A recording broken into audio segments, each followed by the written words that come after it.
चंद बुनियादी मुफासिद मैं आपके सामने जिक्र कर देता हूँ, फिर इससे मुतालिक बात बातें हैं वो भी आपके सामने जिक्र कर दी जाएंगी। नाबालिग बच्चा तरावी में इमामत नहीं करा सकता, बालिगों की इमामत बालिग शख्स कराएगा।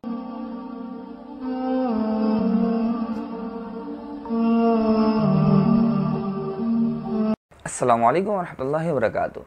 शबीना नगरम पाकिस्तान हिंदुस्तान में एक तबके के नज़दीक शबीना का बहुत ज़्यादा रिवाज पाया जाता है। ये शबीना क्या है और उसके क्या शरई हुक्म है, इस वीडियो में मुख्तसर अंदाज में हम कोशिश करेंगे इन बातों को समझ सकें। तो देखें, अव्वलन ये कि शबीना क्या है।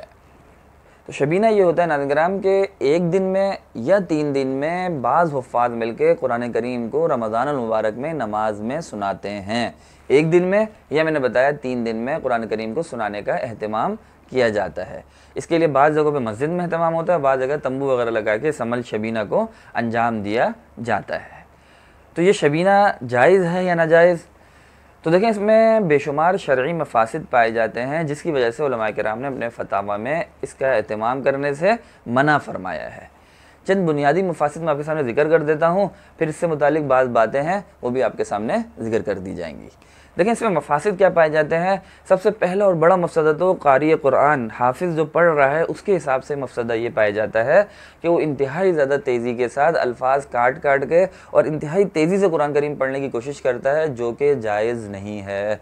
कुरान करीम को इस तरह पढ़ना कि उसके अंदर लहने जली पाई जाएँ, कुरान करीम के अल्फाज कट जाएँ, उसका तलफ़ुज़ ख़राब हो जाए, इस तरह कुरान करीम को पढ़ने की शरअन इजाज़त नहीं है। और ये अमल शबीना के अंदर, क्योंकि एक रोज़ में या 3 रोज़ में जब कुरान करीम ख़त्म करना है तो वो हुफ़्फ़ाज़ इतनी ज़्यादा जल्दी करते हैं, उनको करनी पड़ती है, जिसकी वजह से ये मफासद, ये सबसे बड़ा मफसदा शबीना के अंदर पाया जाता है कि क़ारी कुरान करीम को एहतमाम से पढ़ने की जो अकल दर्जा है तेज़ पढ़ने का, उससे भी ज़्यादा तेज़ पढ़ता है, जिसकी वजह से इसका जवाज़ कहीं से भी नहीं बनता।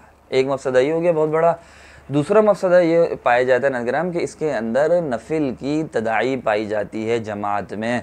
यानी अगर आप तरावी में पढ़ते हैं तब तो चलें वो बात अलग होगी, लेकिन अगर ये नफिल की जमात हो रही है, जो अमूमन नफिल के तौर पे, नफिल की जमात के तौर पे शबीना का रमज़ान मुबारक में एहतमाम किया जाता है पूरी रात, तो अगर नफिल की जमात है तो नफिल की जमात में लोगों को बुलाना, दावत देना ये जायज़ नहीं है। नफिल की जमात 1 या 2 बंदे एक कमरे में, एक कोने में, पोशीदा जगह में पढ़ लें तो इसकी तो शरन गुंजाइश है, लेकिन तदाई दावत देना किसी भी नफिल नमाज की जमात के लिए, चाहे वो सलातुल इस्तिखारा हो, चाहे सलातुल हाजात हो, चाहे वो कोई भी नमाज हो, उसको तदाई के साथ पढ़ना किसी भी नफिल नमाज का, चाहे वो शबीना की सूरत में नमाज हो, कुरान करीम सुनाया जा रहा हो, इसकी शरअन गुंजाइश नहीं है। तो ये दूसरा बहुत बड़ा मसला पाया जाता है कि इसमें नफिल नमाज की जमात को तदाई के साथ किया जाता है, अगर नफिल में ही हो रहा हो। मैंने कहा अगर तरावी में हो रहा हो तो फिर ये वाला मसला तो बहरहाल इसमें नहीं पाया जाएगा। ये 2 बातें हो गई। तीसरा एक बहुत बड़ा मसला इसमें यह है कि इसको एक पिकनिक और एक पार्टी की तरह एक अवामुन्नास मनाती है। इसके अंदर कुरान करीम का वो अदब, वो रियायत मलहूज़ नहीं रखी जाती। चाय पी रहे हैं, खाने खा रहे हैं पीछे बैठ के, और एक शोर व शगब है, हल्ला गुल्ला है, गोया कि एक पिकनिक पॉइंट बना लिया जाता है, जिसका शरीयत की नज़र में आम औकात में, मैंने आपको बताया था पहले भी बाज़ वीडियोज़ में, गुंजाइश नहीं है कि किसी शरई चीज़ को इस तरह पिकनिक का माहौल उधर बनाया जाए। और यहाँ तो कुरान करीम की तिलावत हो रही है और पीछे जो है एक मजमा जो है हल्ला गुल्ले में लगा हुआ है, खाने पीने में लगा हुआ है, और रुकू के वक्त जाके शामिल हो जा रहा है और उकताहट के साथ वो भी शामिल हो रहा है। उसको कोई एहतमाम नहीं है कुरान करीम सुनने का, बस एक जो है एक अमल है, एक रिवाज है, एक रस्म है, उसके एहतमाम में वो फिर उसके साथ शरीक भी हो जा रहा है बवजह मजबूरी अगर। तो ये बातें इंतहाई ज़्यादा ममनू किस्म की और इंतहाई ज़्यादा नापसंदीदा किस्म की शरीयत की नज़र में कि कुरान करीम पढ़ा जा रहा और पीछे लोग हल्ले गुल्ले में और अपने खाने पीने के अंदर मसरूफ़ हों। चौथा और बड़ा मसला इसमें नाज़रीन ये भी है कि इसमें लाउड स्पीकर का एहतमाम किया जाता है, जिसकी वजह से मोतकिफ़ीन अगर मस्जिद में नहीं भी हो रही तो जो आम घर वाले हैं उनको पूरी रात उनकी नींद और उनके जो और अमाल हैं उसमें खलल वाक़ होता है, और उनके लिए कुरान करीम की जब तिलावत उनके कान में जा रही होती है तो उनके ऊपर सुनना वाजिब हो जाता है। फ़स्तमिऊ लहू व इज़ा क़ुरिअल क़ुरआन फ़स्तमिऊ लहू के मातहत उनके ऊपर कुरान करीम का सुनना वाजिब हो जाता है, और वो ना सुन के गुनाहगार भी होते हैं, नेज़ उनके और दीगर अफ़ाल में भी खलल आ रहा होता है अगर उनको सोना चाह रहे हैं या कोई और अमल करना चाह रहे हैं। इस एतबार से भी शबीना के अमल के अंदर क़बाहत और नापसंदीदगी पाई जाती है। ये बाज़ मफसदे थे जो मैंने आपके सामने बयान कर दिए। अब मैं आपके सामने ये बयान करता हूँ कि अगर बाज़ शराइत हैं शबीना के जवाज़ के, उलमाए किराम ने 11 शर्तें बयान की, वो मैं आपके सामने बयान कर देता हूँ एक एक करके, उसको समाअत फरमा लें। अगर वो उनका एहतमाम किया जाए और 3 दिन में, या कोशिश की जाए 7 दिन में, जो अकल दर्जा है, जो हज़रत अमर इब्न आस रज़ियल्लाहु तआला अन्हु को भी आप अलैहिस्सलाम ने वो 1 दिन में कुरान करीम खत्म फरमा देता, आप ने उनको महीने का फरमाया। उन्होंने उस पर भी बोला नहीं मैं इससे ज़्यादा की गुंजाइश रखता हूँ, तो आप ने 20 दिन, फिर 10 दिन और फिर आखिर में उनको 7 दिन की गुंजाइश दी थी। तो उसी 7 दिन में हम भी अमल करें कि अगर हमें शबीना के तौर पर कुरान करीम मस्जिद में सुनाना ही है तो एक तो तरावी में सुनाए, नफिल नमाज में नहीं, और दूसरे के 7 दिन में सुनाए ताकि इन बातों की रियायत हो सके। 1 या 2 दिन में ना देखना, जो 12 शराइत मैं आपको बता रहा हूँ जो उलमा किराम ने बयान किए हैं, उन शराइत का लिहाज रखना तकरीबन नामुमकिन सी बात है। इसलिए 1 दिन या 3 दिन की शबीना को तो कतन एहतमाम न किया जाए। 6 या 7 दिन में अगर आप शबीना का एहतमाम मस्जिद में तरावी की नमाज में करते हैं तो फिर ये 12 शराइत हैं वो समाअत फरमा लें। अगर वो पाई जाए, उनकी रियायत रखी जाए, तो शबीना की नमाज 7 दिन के अंदर पढ़ने की शरान गुंजाइश मौजूद है। सबसे पहली और बुनियादी शर्त नाज़रीन यही है कि शबीना की नमाज तरावी में हो। पहली शर्त तरावी में हो, नफिल नमाज की जमात के तौर पे 2-3 से ज़्यादा बंदों का एक जगह पे जमा होना कराहत तहरीमी है, मकरूह तहरीमी है, इसकी गुंजाइश शरअन मौजूद नहीं है। तो तरावी में एहतमाम करें, बगैर तरावी के शबीना ना पढ़ें। दूसरी शर्त यही है कि कुरान करीम को तरतील के साथ पढ़ा जाए। कुरान करीम का जो हक है तेज़ पढ़ने का भी, जो अकल तरीन दर्जा है उस दर्जे से नीचे ना उतरा जाए। जितना अकल तरीन दर्जा है जिसमें अल्फाज की अदायगी सही हो, मखारिज की अदायगी सही हो, और पीछे खड़े हुए अफराद चाहे गैर हुफाज भी आम मजमा है वो कुरान करीम को एक दर्जे तक समझ सके। तो इस दर्जे से ज़्यादा तेज़ पढ़ना कि बिल्कुल यालमून तालमून के अलावा कोई आवाज़ ही ना आ रही हो पीछे वालों को, तो इस तरह कुरान करीम पढ़ने की शरअन गुंजाइश नहीं है। तो ये 2 शर्तें हो गई। तीसरी शर्त यह है कि नाम और नमूद और रियाकारी मकसूद ना हो। जो बंदा एहतमाम कर रहा है, जो भी लोग आ रहे हैं, वो सिर्फ नाम और नमूद के लिए लोगों को व्हाट्सएप पे और दीगर जगह पे स्टेटस लगाने के लिए ना आ रहे हो कि हमने शबीना पढ़ी, पूरी रात कुरान करीम पढ़ा और 1 दिन या 3 दिन में हमने कुरान करीम ख़त्म कर दिया। तो ये नाम और नमूद और रियाकारी है। जो एहतमाम कर रहा है वो ये कि खिलाने पिलाने के एहतमाम से और एक तंबू लगवा रहा है घर के बाहर अपने, और लोगों को बस दिखा रहा है कि मैं कुरान करीम पढ़ने का एहतमाम कर रहा हूँ, ये चीज़ ना पाई जाए। वही बात है, इसको पिकनिक या इसको कोई जश्न का मौका ना बनाया जाए। कुरान करीम को कुरान करीम के दर्जे में ही सवाब की नीयत से पढ़ा जाए। चौथी शर्त यह है कि इसके अंदर फजूल खर्ची ना हो। फजूल खर्ची मैंने आपको बताया कि इसके लिए खाने पक रहे हैं, दीगर हर दिन चाय पी जा रही हैं, और एक जो है ना मेले का समय लगाया जा रहा है, और फजूल पैसा एक ऐसे काम पे खर्च किया जा रहा है जो शरअन तरावी के अंदर मस्जिद में कुरान करीम एहतमाम के साथ बगैर किसी खर्चे के किए पढ़ा जा सकता है। उसके अंदर फजूल खर्ची के तौर पर, रियाकारी के तौर पर पैसा खर्च करना, इसकी भी गुंजाइश नहीं है।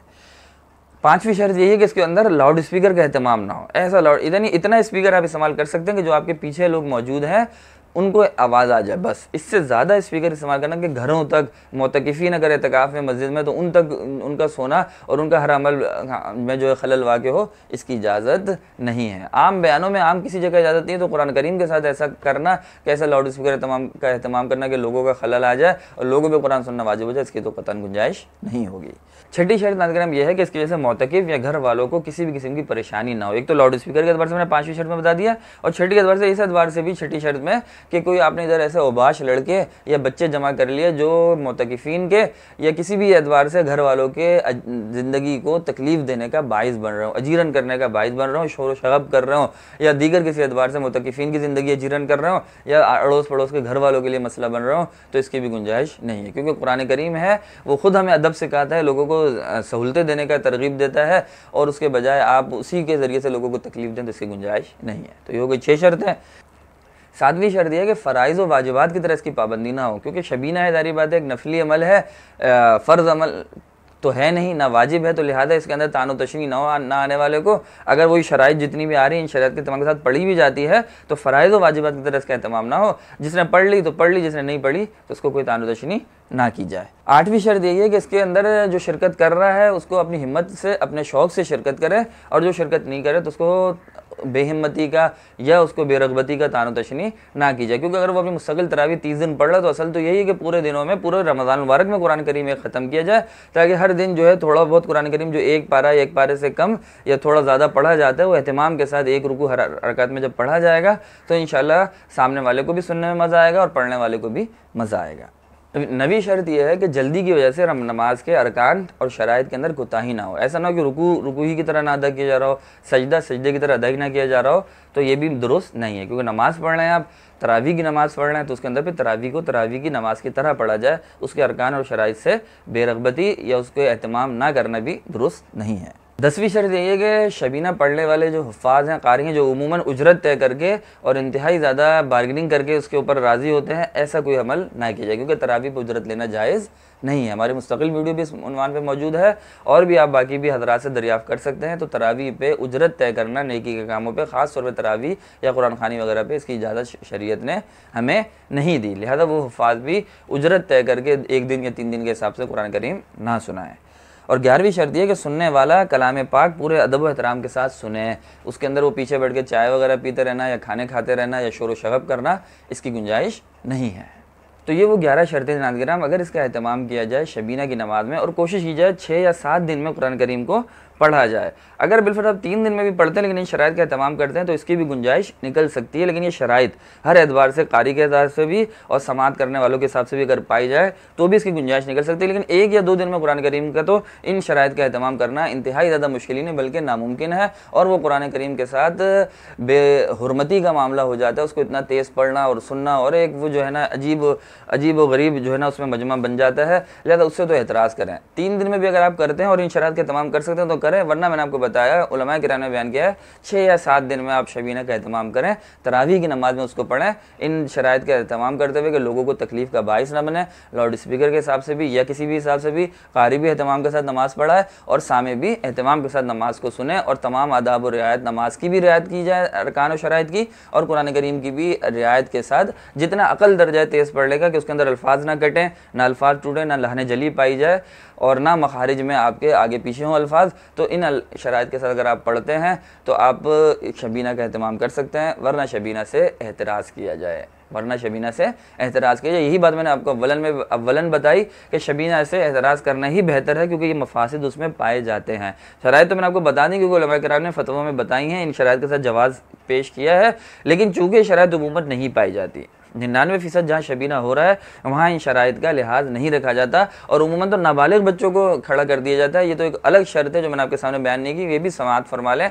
नाबालिग बच्चा तरावी में इमामत नहीं करा सकता, बालिगों की इमामत बालिग शख्स कराएगा, नाबालिग की इमामत तो करा सकता है, बालिग जो बुलूगत तक पहुँच चुके उन अफराद की इमामत नहीं करा सकता। लिहाजा करके नाबालिग कोई खड़ा कर दे, इसको तो अपनी ज़िंदगी की तमीज़ नहीं, वो दूसरों की तमीज़ क्या करेगा, कुरान करीम का क्या अदब अदा करेगा। लिहाजा बालिग बंदा तरावी पढ़ाए और ये शराइत का लिहाज रखे अगर तो जायज़ है, जो कि उमूमन नहीं रखा जाता। लिहाजा शबीना और इस जैसी महाफिल से इज्तिनाब करना ही बेहतर है। हर मस्जिद में जब तरावी हो रही है तमाम के साथ 27 रोज़ा तरावी का ही एहतमाम करें और उसी में कुरान करीम पढ़ें तो सबसे बेहतर है, वरना 10 रोज़ा तरावी या 15 रोज़ा तरावी या मैंने बताया अकल दर्जा 6 से 7 रोज़ा तरावी का एहतमाम करें। उसमें कुरान करीम आप एक हद तक इन शराइत के साथ सुना सकते हैं। उससे अकल दर्जे में, अकल दिनों के अंदर कुरान करीम सुनाना ख़तरे से खाली नहीं है। लिहाजा इससे इज्तिनाब करें। पूरे रमज़ान वैसे ही तरावी पढ़ना सुन्नत है, पूरे रमज़ान में एक कुरान करीम खत्म करना सुन्नत है, तो उसका पूरे रमज़ान में एहतमाम करें तो ज़्यादा बेहतर है। बहरहाल इन शराइत के साथ अगर करते हैं तो मैंने बताया गुंजाइश है, वरना गुंजाइश मौजूद नहीं है। उम्मीद है आपको वीडियो समझ में आई होगी। अपना ख्याल रखिएगा। अल्लाह ताला हम सबका हामी नासिर हो। अस्सलामु अलैकुम व रहमतुल्लाहि व बरकातुहू।